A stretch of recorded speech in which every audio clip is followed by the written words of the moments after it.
Yo, what is going on, guys? Gripper back here with another video for you guys today. In this video, we're going to be talking about, well, there's some card company out there that is actually suing athletes. So before we get into that and talk about why this could absolutely ruin the hobby, I'm going to plug the giveaway as usual. So we're giving away a Bowman Blaster. All you guys have to do to win this is be publicly subscribed, like this video, turn on the post notifications for all my videos, and comment who you think your current all-star is on your favorite team.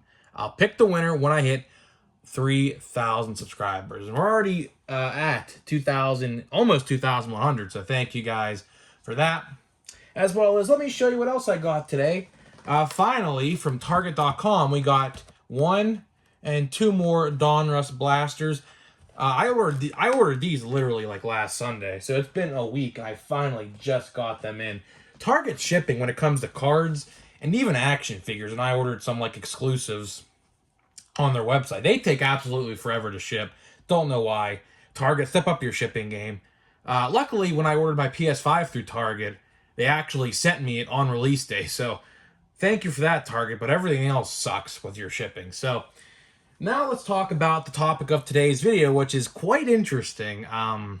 So this is a first time ever for any card company. So if you're unaware of Leaf, Leaf is a company out there who likes to do, like, I don't know, it's hard to explain what Leaf does. They're more of like a one-off brand, kind of.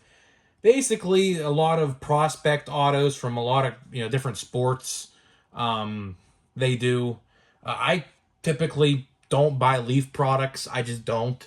I think they do hockey. I have no idea, but I never buy Leaf products. So today they put a tweet out, and for the first time ever, they are suing an athlete because the athlete did not do what they were supposed to do in a contract. So let's think about this, okay? So basically what I'm assuming is happening here, right, is I'm guessing, because they didn't mention the player who it was or anything like that, so we have no idea who this player may be or what even sport it is. So essentially what happened is some player, for whatever sport, signed a deal with Leaf to have their cards and autographs in that set, okay? And what happened was, I'm guessing this is what happened. The story is just fresh, so I have no idea what actually happened because they didn't specify anything. I'm assuming what happened was this guy didn't fulfill the autographs or anything needed in the said contract. So basically what Leaf is doing is suing the player and I assume his agents to, I guess, get compensated back for the money that they gave him to sign the autograph on the cards. This is a bizarre story.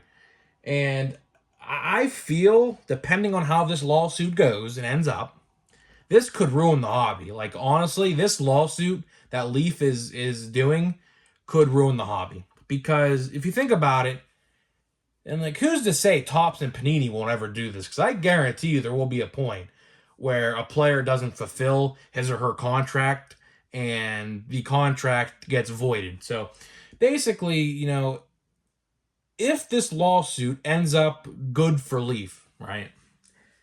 I feel, and I'd love to hear your guys' comments on this as well. I feel like, these companies are now going to start to pick and choose what players they want to sign, right? Because before they even sign an autograph, so like Austin Meadows or Riley Green or anyone like that, okay, they have to sign a contract. If there is no contract, they cannot sign for that company. Like, for example, here's a perfect example: Mike Trout. In Mike Trout's card contract through Topps, he is not allowed to sign anything for any other card company except Topps, okay? So let's say, for example, Mike Trout went out there and signed a couple Panini cards, okay? Just a little set, numbered to 10. Let's say he signed 10 Panini cards and there's 10 Mike Trout Panini cards out there, okay?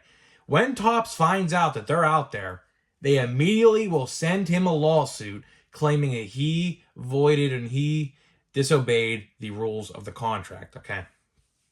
So before these players sign these cards, they have to sign on for a contract because, believe it or not, guys, they ain't free. A lot of you guys may think it's free, but it's not. Some players will charge like 18 an autograph. Some players will charge 50 an autograph. Of course, the better the player, the higher their asking price is.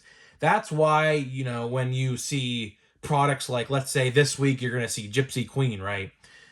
Topps and Panini, for that matter, they do a lot of what is rookie autographs because you know why?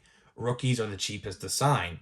Let's say a player like Juan Soto. Juan Soto probably charges a lot to sign. Same with someone like Shohei Ohtani, Tatis, Acuna, probably Wander Franco. Wander Franco probably charges a lot to sign as well.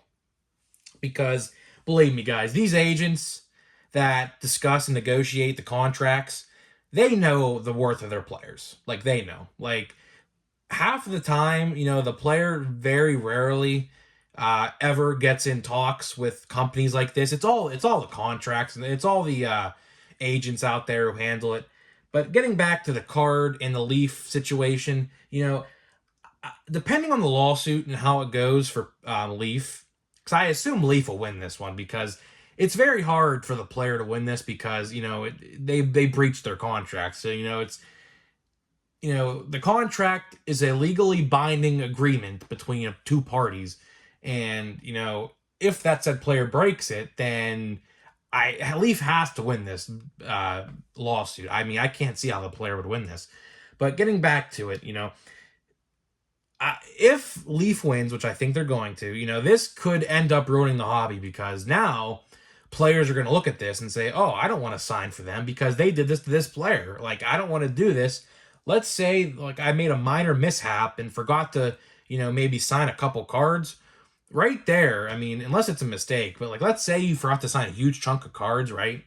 And just sent, like, half of them back or, like, 1/4 signed, right? And, like, you just never sign them. They'll sue you. Like they'll actually bring you to court for that. It's insane. So, you know, depending on how this lawsuit goes, this may actually be bad for the hobby because a lot of players now are going to look at these agreements and they're going to say, well, should I sign? Should I agree to them to do this? Should I do it? And honestly, if I were a player, I would honestly just start my own website and sell 8x10 autographs.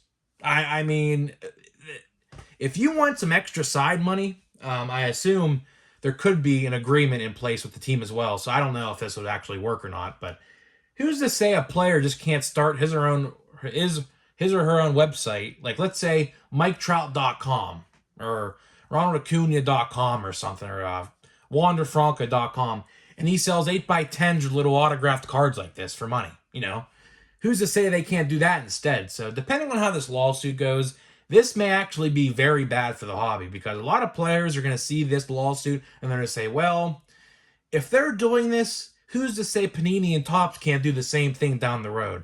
So guys, let me know what you think about this bizarre topic. I just found this out today. Wanted to make a video about it to get your thoughts and opinions. So guys, that is it for this video. I'll see you guys in the next one.